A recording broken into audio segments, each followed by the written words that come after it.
तो यहाँ पर हम लोग क्लास 8th ओलंपियाड के कुछ इंपॉर्टेंट मल्टीपल चॉइस क्वेश्चंस को देखेंगे। जीके ओलंपियाड के होंगे। अगर आप पेपर देने जा रहे हो ओलंपियाड का तो ये क्वेश्चंस बहुत ज़्यादा इंपॉर्टेंट होने वाले हैं। तो चलिए बिना टाइम वेस्ट किए स्टार्ट करते हैं, देखते हैं फर्स्ट क्वेश्चन में क्या पूछा गया है। उससे पहले आपको ये बता दें कि अगर आपने चैनल को सब्सक्राइब नहीं किया तो सब्सक्राइब कर लीजिएगा और वीडियो को लाइक करना मत भूलिएगा। तो चलिए फर्स्ट क्वेश्चन देखिए। इसमें कहा गया है he was an American inventor. तो एक अमेरिकन इन्वेंटर के बारे में बात हो रही है। Who was known as wizard of Menlo Park. तो इनको विजार्ड कहा जाता था मेनलो पार्क का। His many invention had revolutionised the world. तो रिवोल्यूशन की तरह बिल्कुल आ गए थे और पूरे वर्ल्ड को रिवोल्यूशनाइज कर दिया था। His work includes improving the incandescent electric light bulb को इम्प्रूव किया इन्होंने। फोनोग्राफ इन्होंने बनाया, ठीक है। फोनोग्राफ रिकॉर्ड बनाया, कार्बन टेलीफोन ट्रांसमीटर बनाया, मोशन पिक्चर प्रोजेक्टर बनाया। तो ये सारी चीजें बनाई है। किसके बारे में बात हो रही है पूछा गया है। तो ये थॉमस एल्वा एडिसन के बारे में बात हो रही है। तो ए ऑप्शन बिल्कुल सही है इसमें। क्वेश्चन नंबर सेकंड पे आते हैं। UNO was formed in the year 1945 to replace the dash. तो देखिए वर्ल्ड वॉर टू के बाद यूनाइटेड नेशन ऑर्गेनाइजेशन, जिसको शॉर्ट फॉर्म में यूएन भी कहा जाता है, इसका फॉर्मेशन हुआ था। और इसने मेनली किसको रिप्लेस किया था, मतलब कौन सी बॉडी को रिप्लेस किया था। तो लीग ऑफ नेशंस जो वर्ल्ड वॉर वन के बाद बनाई गई थी, इसको रिप्लेस किया था।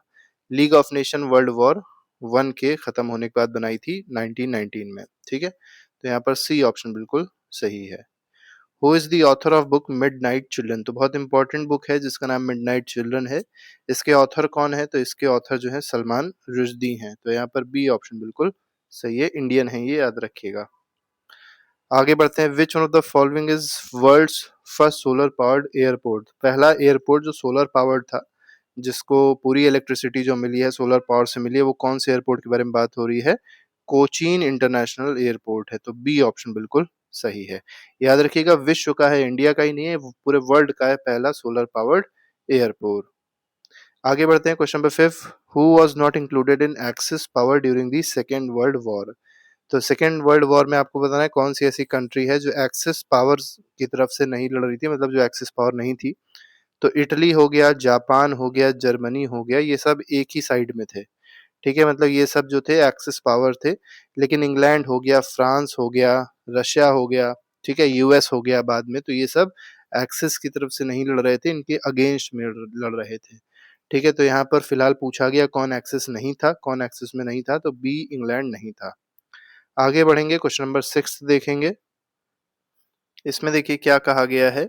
विच one of the following has a flag with stylish white 5 petal bauhinia flower centred on red field. तो ये बताना है कि एक फ्लैग के बारे में पूछा गया, किस कंट्री फ्लैग के बारे में बात हो रही है। तो ये हांगकांग के फ्लैग के बारे में बात हो रही है। तो हांगकांग का जो फ्लैग अगर आप देखेंगे, उसमें एक मतलब सेंटर पे मतलब वो फ्लावर एक लगा हुआ है जिसमें 5 पेटल्स हैं, बहुनिया फ्लावर है। और ये रेड फील्ड मतलब रेड कलर के बैकग्राउंड में लगा हुआ है। तो ये हांगकांग के बारे में बात हो रही है। क्वेश्चन नंबर 7 पे आते हैं। 7th क्वेश्चन देखिए क्या कह रहा है। Who is the present general secretary of UN and from which country does he belong. देखिए ये जो है करंट अफेयर्स का एमसीक्यू है, क्योंकि देखिए इसमें प्रेजेंट पूछा गया है। और प्रेजेंट जनरल सेक्रेटरी कौन है, तो एंटोनियो गुटेरेस है। और ये कहाँ के हैं, पुर्तगाल के, पोर्चुगल के हैं। तो ए ऑप्शन बिल्कुल सही है इसमें। क्वेश्चन नंबर 8 पे आते हैं। Ranthambore national park is an outstanding example of dash reserve in the country. तो रणथंबोर नेशनल पार्क जो है ये कहाँ पर लोकेटेड है, मेनली यही आपसे पूछ मतलब लोकेटेड नहीं पूछा गया है। रणथंबोर जो है ये किस चीज के लिए फेमस है पूछा गया है, ठीक है। प्रोजेक्ट पूछा गया किस प्रोजेक्ट के लिए फेमस था।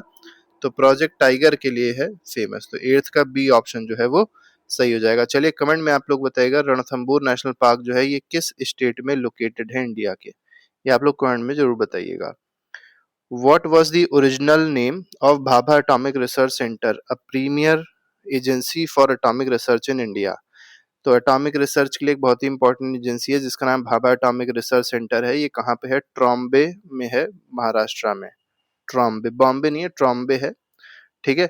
ये इसका पहले जो नाम हुआ करता था ये क्या होता था, तो एटॉमिक एनर्जी स्टैब्लिशमेंट इसका नाम था, जो कि ट्रॉम्बे में था।